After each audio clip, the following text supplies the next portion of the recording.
Salam əziz izləyicilər, kanalıma xoş gəlmisiniz.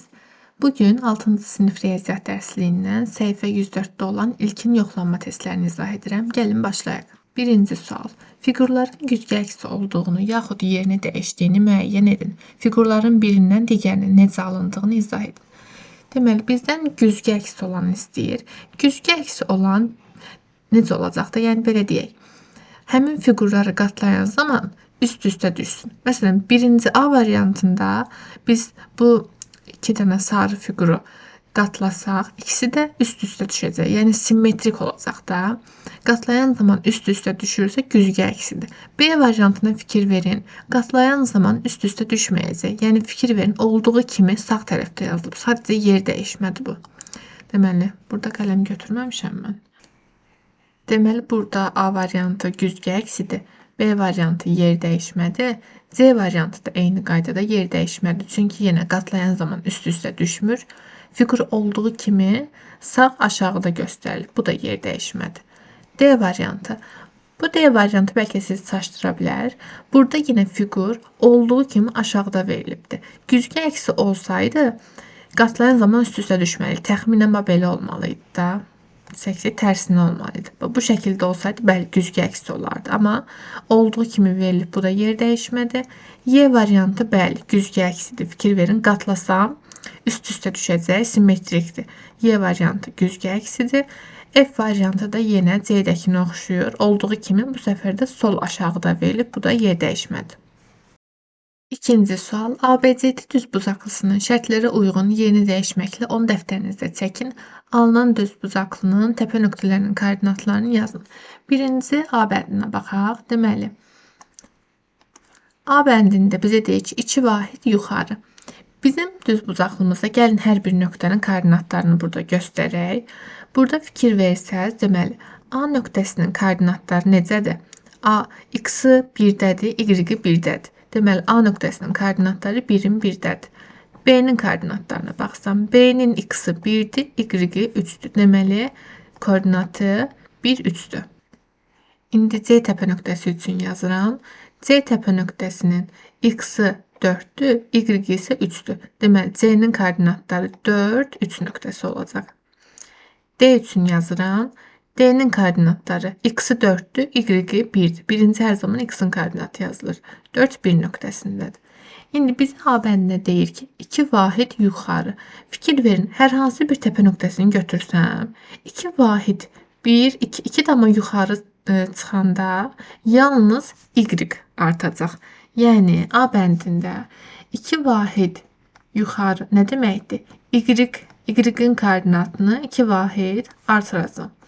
İndi A-nın, deməli, A təpə nöqtəsinin koordinatları 1, 1 idi. 2 vahid yuxarı deyəndə x olduğu kimi qalacaq. 2 vahid yuxarı yalnız və yalnız y-in koordinatı artır. 1 olduğu kimi qalır. Amma y 1 idi. Həmin 1-i 2 vahid artırıram. O da olacaq 3. Deməli, A-nın koordinatları 1, 3 nöqtəsi olacaq. B üçün yazaq. B-nin koordinatları 1, 3 nöqtəsi idi, düzdür? İndi x olduğu kimi qalır, amma ordinatın koordinatı, yəni 3, 2 vahid artacaq. Bu da olacaq 1, 5 nöqtəsi. C təpə nöqtəsi üçün yazıram. C-nin koordinatları 4, 3 nöqtəsi idi. İndi x oxunun koordinatı 4 olduğu kimi qalır. 3-ü isə 2 vahid artırıram. Bu da olacaq neçə? 4, 5 nöqtəsi. D təpə nöqtəsi üçün yazıram. D-nin koordinatı 4, 1 idi. X olduğu kimi qalır. Y-in koordinatı 1 isə 2 vahid artıracam. O da olacaq 4, 3 nöqtəsi. Deməli, mən A bəndi üçün düzbucaqlının hər bir təpə nöqtəsinin koordinatlarını göstərdim. Həmin koordinatlara uyğun olaraq koordinat sistemində təpələri qeyd edib şəklini çəkmək lazımdır. Deməli, bu sadədir. Yəni ki, 1, 3 nöqtəsi hardadır? 1, 3 burada. Düz deməli, A bu səfər burada duracaq. 1, 5 nöqtəsi. X-i 1, y-i 5 olan nöqtə. Bax, bu nöqtə olacaq. B burada olacaq. Daha sonra 4, 5 nöqtəsi. 4, 5 buradır. Aha. Deməli, burada olacaq C nöqtəsi, C, B, A və D nöqtəsi də 4, 3-dür. 4, 3 nöqtəsi. D nöqtəsi də burada olacaq. Sonra da həmin nöqtələri düz xəttlər vasitəsilə birləşdirəcəksiniz. Bir nümunəni mən burada qeyd etdim. İndi digər variantları yazaq. B bəndi üçün. İndi B bəndində deyir ki, bir vahid sola. Bir vahid sola. Fikir verirsinizsə, sola gedən oxum absis oxudur, düzdür? X oxu. Bir vahid sola azalmaqdır. Deməli, x-in koordinatından 1 çıxacaq. Amma y olduğu kimi qalacaq. İndi A nöqtəsi üçün A 1 nöqtəsindəyik, düzdür? Buradan qeyd edək. Biz dedik ki, x-i bir vahid azaltmalıyıq. 1-dən çıxdım 1-i. Amma y-i, yəni 1 olduğu kimi saxladım. Bu da oldu necə? 0, 1 nöqtəsi. B nöqtəsi üçün yazıram. B 1, 3 nöqtəsində idi. İndi sola gedən zaman x bir vahid azalmalıdır. 1 çıxılsın 1. Amma y olduğu kimi qalacaq. Olacaq necə? 0, 3 nöqtəsi. C nöqtəsi üçün yazıram. 4, 3 nöqtəsində idi. Bir vahid sola gedirəm. 4 çıxılsın 1. Amma y-i, yəni 3 olduğu kimi saxlayıram. Bu da olur 3, 3 nöqtəsi. Və nəhayət D təpə nöqtəsi üçün yazıram. 4, 1 nöqtəsində idi. X bir vahid sola getdiyi üçün azalır. Amma deməli, ordinatım yəni 1 olduğu kimi qalır. Bu da olacaq 3, 1 nöqtəsi. Yenə eyni qaydada həmin təpə nöqtələrini koordinat sistemində deməli göstərib birləşdirməlisiniz. İndi C bəndi üçün baxaq. Deyir ki, 3 vahid sağa, deməli 3 vahid sağa və 1 vahid aşağı. Aha. Burada fikir verin, 2 dənə hərəkət var, düzdür? Deməli, bizim sağa getməyimiz artdığını göstərir. 3 vahid artır və sağa gedir, bu absis oxudur, yəni x oxu. X 3 vahid artacaq. Və eyni qaydada y üçün də hərəkət var. Çünki y oxuda fikir verin, bir vahid aşağı gəlib. Aşağı gəlməyi də azalmağını göstərir. Yəni y-də bir vahid azalıb. İndi gəlin bunları tətbiq edərək yazaq. İndi gəlin birinci A təpə nöqtəsi üçün yazıram. A 1, 1 nöqtəsində idi. İndi x 3 vahid artır. 1 üstə gəl 3. Y 1 vahid azalır. 1 çıxılsın 1. Bu da oldu 4, 0 nöqtəsi. B təpə nöqtəsi üçün yazıram. B 1, 3 nöqtəsindədir. 1, 3. İndi deyək x 3 vahid artsın. 1 üstə gəl 3. Y 1 vahid azalsın. Bu da olacaq 4, 2 nöqtəsi. C təpə nöqtəsi üçün yazıram. C 4, 3 nöqtəsində idi. X 3 vahid artır.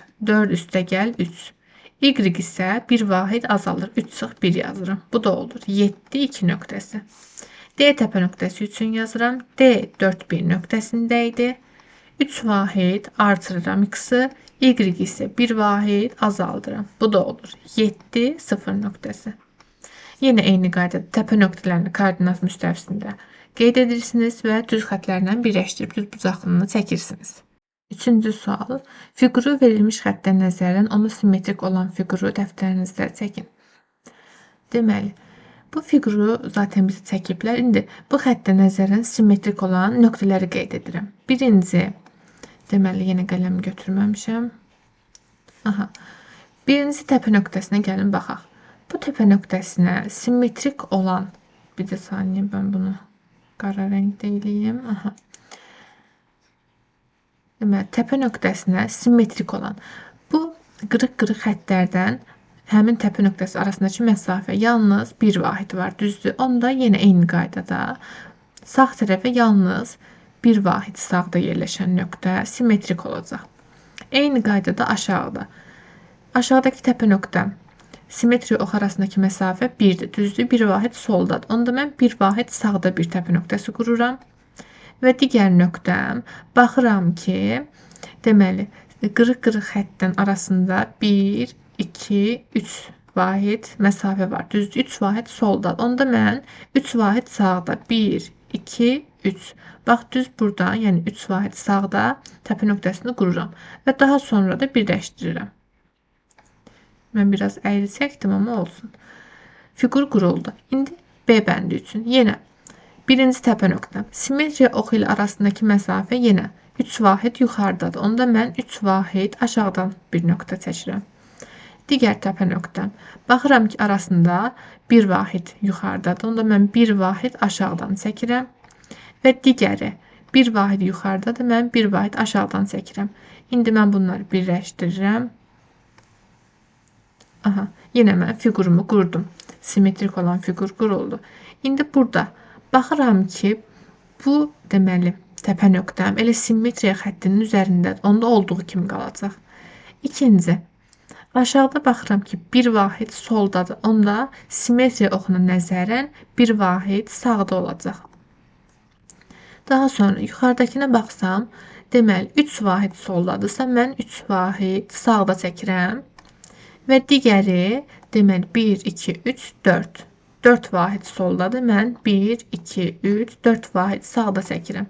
Və bunları indi mən birləşdirəcəm. Və nəhayət D bəndi. D bəndinin burada 1, 2, 3 dənə təpə nöqtəsi elə simmetriya oxunun üzərindədir. Digər təpə nöqtələr. Baxıram 2 vahid yuxarıdadırsa 2 vahid aşağıda göstərirəm. Eyni qaydada yenə 2 vahid yuxarıdadır. Mən 2 vahid aşağıda göstərirəm. Və hər biri ilə eyni formadadır. 2 vahid yuxarıdadır, 2 vahid aşağı çəkirəm. 2 vahid yuxarıdadır, 2 vahid aşağı çəkirəm. İndi uyğun olan fiquru gəlin çəkək. Deməli, düz xətt aşağıda aşağı elədim. Burada sağa verilib, mən də sağa çəkirəm. İndi fikir verin, burada deməli aşağı göstərir, mən də aşağı çəkdim. Yenə sağ tərəfə meyillidir, mən də sağ tərəfə meyilli edirəm. Və yenə birləşdiririk və bitdi. Aha, bu da belə. Keçirik 4-cü suala. Deyir, ədədin mütləq qiymətindən istifadə etməklə qeyd olunan parçaların uzunluğunu tapın. Gəlin birinci A bəndini yazaq. A bəndində biz deməli AB parçasının uzunluğunu tapmalıyıq, düzdür? Parçanın uzunluğunu tapmaq üçün, yəni iki nöqtə arasındakı məsafəni tapmaq üçün biz modulda hər hansı birindən digərini çıxa bilərik. Gəlin yazaq. A-nın koordinatı -4 yazıram. -4 çıxılsın -2 bərabərdir. Modulda -4 mənfi ilə mənfi yanaşdırırsa üstəgəl olacaq. Üstəgəl 2 bərabərdir. Modulda -2. Mən də bilirəm ki, modulda mənfi çıxa bilməz. Cavab olur -2. İndi AD məsafəsini istəyir. Gəlin AD-ni də tapaq. AD bərabərdir. Deməli, kiçikdən böyüyü çıxanda ümumiyyətlə ədəd oxunda təbii ki, ədədlər deməli sol tərəf kiçikdən böyüyə doğru gedir, düzdür, artaraq. Məsələn, mən birincidə -4-dən -2-ni çıxdım. Soldan sağı çıxanda onsuz da kiçikdən böyük çıxdığım üçün cavab mənfi olur. Mənfidən də təbii ki, modulda müsbət çıxacaq. Ən yaxşısı hər zaman sağdan sol çıxın. Onsuz da cavab eyni olacaq modulda olduğu üçün. Böyükdən kiçikdə çıxaq. AD-nin məsafəsini istəyirsə, D-nin deməli koordinatı 6-dır. Yazıram 6.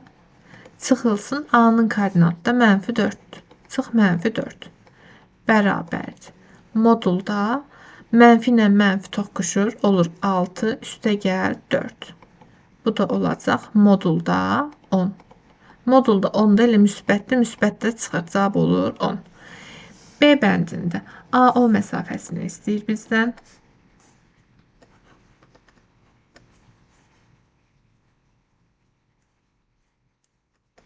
AO bərabər olacaq. Deməli, modulda AO deməli böyük olan 0-dan, O'nun koordinatı 0-dan çıxıram. A-nın koordinatı -5'i. Bu da 0, mənfi ilə mənfi toqquşur olur. Müsbət, yəni 0 üstəgəl 5. Bu da elə 5'ə bərabərdir. Daha sonra BO'nun məsafəsini istəyir. O'nun koordinatı 0 idi. 0 çıxılsın. B'nin koordinatı -2'dir. Modulu bağlayıram. Bu da 0 üstəgəl 2 modulda, düzdür? Müsbət 2 də modulda müsbət çıxır. Cavab 2 olacaq. C bəndi üçün yazıram. C bəndində bizdən MN məsafəsini istəyir. Yazıram. MN bərabərdir. Böyük olandan, yəni sağdakindən çıxaq soldakindən. -3-dən çıxıram. -6-nı bərabərdir. Modulda -3 üstəgəl 6 bərabərdir. Modulda müsbət 3'ə. Cavab olacaq elə 3. Daha sonra YP məsafəsini istəyir bizdən. YP bərabər olacaq. YP deyil, bu FP'dir. Deməli, FP-ni istəyir. Mən bunu səhvən yazdım. FP böyük olan 2-dən, yəni P-nin koordinatı 2-dən çıxıram. F-in koordinatı -1-i. Bu da bərabərdir. Modulda mənfi ilə mənfi toqquşur, olur üstəgəl.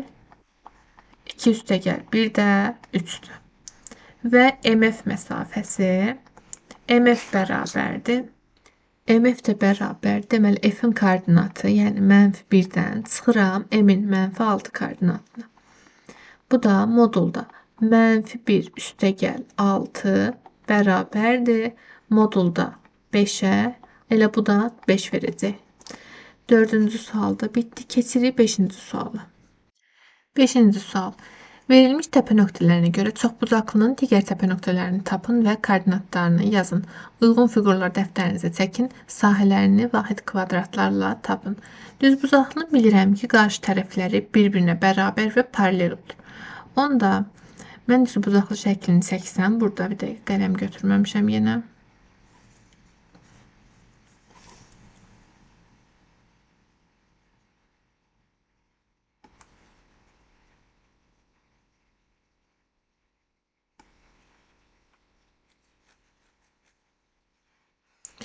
Deməli, mən düzbucaqlı şəklini çəkdim və burada göstərdiyim, yəni təpə nöqtəsinin koordinatlarını, gəlin A ilə işarə qoyaq burada.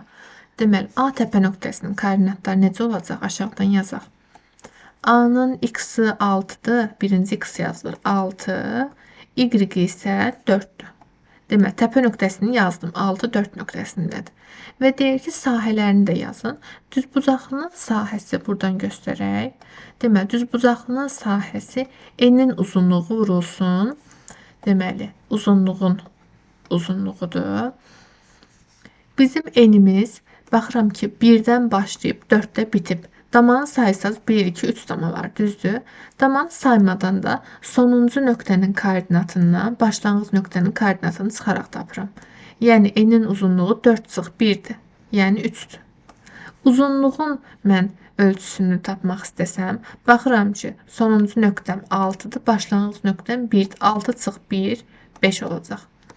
Damaları saysanız da 5'dən olduğunu görə bilərsiniz. İndi sahəni də tapan zaman N'ni vururam uzunluğuna. 3 vurulsun 5. Cavabımız olur 15 kvadrat. B bəndi üçün baxaq.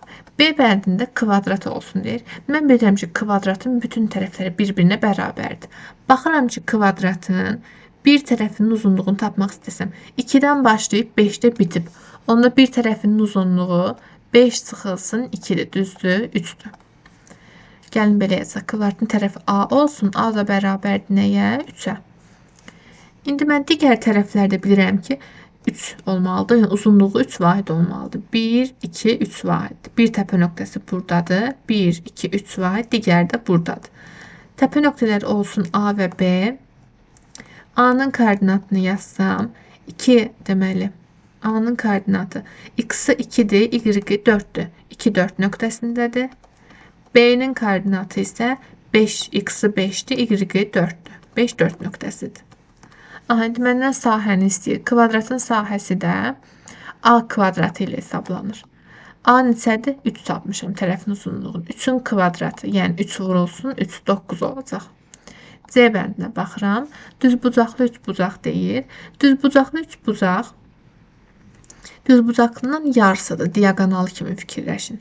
Və burada mən deməli təpə nöqtələri, bax burada tərəfləri bir nöqtədə kəsişdirirəm. Və burada 90 dərəcə düzbucaq əmələ gəlirdi. Bu da düzbucaqlı üçbucaq olurdu. Bu təpə nöqtəmi bir dənə A desəm, təpə nöqtəmi adlandırıram. X-i 6'dır, Y-i 1. 6, 1 nöqtəsindədir. Deyir, düzbucaqlı üçbucağın deyir, sahələrini vahid kvadratla hesablayın. Düzbucaqlı üçbucağın sahəsi əslində öz düsturu var. Deməli, burada düzbucaqlı üçbucağın katetləri 1 və 5. 5'dən 1 çıxanda bu tərəfin deməli vahidi 4'dür. 9'dan 6 çıxanda da burada 3'dür. 3 vahid. 4'ü vururam 3'ə. bölürəm 2-yə sahəsini tapmaq üçün, o da 6 kvadrat olacaq. Nəyə görə 2-yə bölürəm? Çünki mən bu deməli tərəfləri birləşdirsəm, burada bu şəkildə bir düzbucaqlı alınır, düzdür? Düzbucaqlının sahəsi 4 vurulsun 3'dür. Amma düzbucaqlı üstbucağın sahəsi bu düzbucaqlının yarısıdır. Çünki diagonal var burada, düzdür? Deməli, mən düzbucaqlı üstbucağın sahəsini tapmaq üçün bu düzbucağa bitişik tərəflər, yəni katetlərin 4 və 3'ün hasilini tapıram, bölürəm 2-yə. Cavabımız olur 6. 6-cı sual. Koordinat şəbəkəsində dayanacaqdan 4 vahid sağda, 1 vahid yuxarıdakı nöqtədə marketdən 4 vahid aşağıdakı nöqtədə isə muzey yerləşir. Birincidə deyir ki, market və muzeyin yerləşdiyi nöqtələrin koordinatları neçədir? Aha, gəlin birinci marketi tapaq. Deməli, yenə qələm götürməmişəm. Deməli, marketin yerləşdiyi nöqtə deyir ki, dayanacaqdan 4 vahid sağda, 4 vahid sağda və 1 vahid yuxarıdadır. 4 vahid sağ x-i 4 vahid artırmaq deməkdir. 1 vahid yuxarıda da y-i 1 vahid artırmaq deməkdir. İndi dayanacağın koordinatlarına fikir versəz, x-i 1'dir, y-i 3'dür. Düzdür. Deməli, dayanacağın koordinatı 1, 3'dür. İndi mən marketi tapmaq üçün x-in üzərinə 4 gəlməliyəm. 1'in üzərinə 4 əlavə edirəm. Y isə 3 idi. 3'ün üzərinə də 1 əlavə edirəm. Deməli, marketin koordinatı 5, 4 nöqtəsidir. Bizə deyir ki, marketdən 4 vahid aşağıda muzey yerləşir. 4 vahid aşağıda. 4 vahid aşağıda x dəyişmir. X olduğu kimi qalır, amma y 4 vahid azalacaq. Mən muzeyi tapıramsa, muzeyin koordinatları necə olacaq? Marketinki 5 və 4'dən deyir ki, 4 vahid aşağıda. X olduğu kimi qalır, 5 qalır, amma y 4 vahid azalır. Bu da olacaq, x qaldı 5, y isə 0 oldu. Mən həm muzeyin, həm də marketin koordinatlarını tapdım. İndi ikincini oxuyuram. İkinci sualı oxuyuram. Koordinat şəbəkəsində bir vahid 200 metrə bərabər olarsa, yalnız şaquli və üfüqi xətlər üzərində hərəkət etməklə muzeydən dayanacağa qədər yolun uzunluğu ən azı neçə metr olar? Deməli, dayanacaq burada düzdür, bir üst nöqtəsində. Muzeyi də bayaq tapmışdım. 5, 0 nöqtəsi idi. 5, 0'da deməli x-i 5, y-i 0. Bax bu nöqtədir. Bizə deyir ki, yalnız şaquli və üfüqi. Yəni mən burada deyir ki, maili formada gedə bilmərəm. Şaquli və üfüqi formada getməliyəm və hər vahiddə 200 metrdir. Onda gəlin baxaq. Mən birinci gəlməliyəm. Bax, dayanacaqla muzeyin deməli alt-alta bura gətirməliyəm də. Baxıram ki, 1, 2, 3, 4. 4 vahid sola gəldim. Hər vahid 200 metr idi. Mən 4 vahid sola gəlmişəm. 4'ü vururam 200'ə. Bu da olur 800. Düzdür. Biraz sərgəsiz oldu. 800 metr. Deməli, mən 800 metr məsafəmi qət etdim. İndi dayanacağa çatmaq üçün 3 vahiddə yuxarı çıxmalıyam. Gəlin baxaq. 1, 2, 3. 3'ü də vururam yenə 200'ə. Çünki hər bir vahid 200 metrdir deyir. 3'ü vururam 200'ə. Bu da olur 600 metr. Deyir, ən azı neçə metr qət etdi? Onda mən 800 metr və 600 metr toplayıram. Bu da olur 1400 metr. Cavabımız elə 1400 metr olacaq. Bugünlük bu qədər uşaqlar. İzlədiyiniz üçün təşəkkür edirəm. Bu videonu 6-cı sinifdən bir izləyicimin xahişi ilə çəkdim.